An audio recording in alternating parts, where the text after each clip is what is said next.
Lorsque je vais en vacances, peu importe où, je suis toujours en train de poser des questions, en train de m'informer. En fait, le journalisme, c'est pas seulement un métier.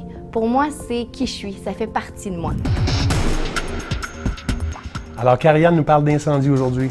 Oui, en fait, je veux vous parler d'un sujet qu'on essaie d'éviter puisqu'on ne veut pas que ça nous arrive, mais qu'est-ce qu'il faut faire à la suite d'un incendie? C'était une jeune fugueuse qui avait des idées suicidaires.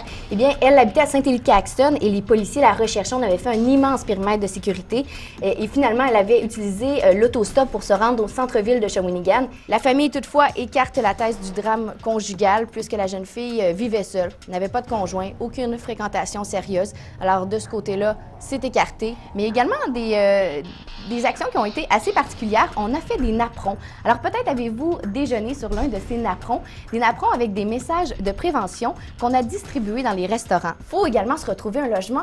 Il faut essayer de contacter des proches, des gens de notre famille, peut-être des voisins, des gens qui vont pouvoir nous héberger puisque bien sûr, il faut trouver un endroit où passer la nuit. Et on demande l'aide du public. Oui, comme tu l'as dit, le bureau du coroner a envoyé un communiqué et là-dessus, on met le nom et la date de décès de 7 personnes, 7 personnes dont la dépouille repose encore dans les morgues. En aucun cas, vous ne devez retourner dans la maison une fois que vous êtes sorti.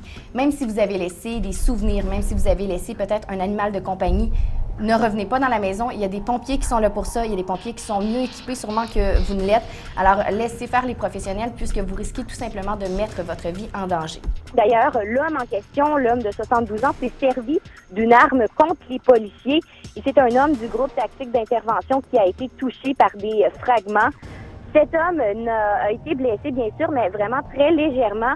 On dit qu'il a été traité sur place par les gens d'urgence santé et qu'à peine quelques minutes après l'intervention, il a tout de même pu retourner à son poste et participer à nouveau aux opérations.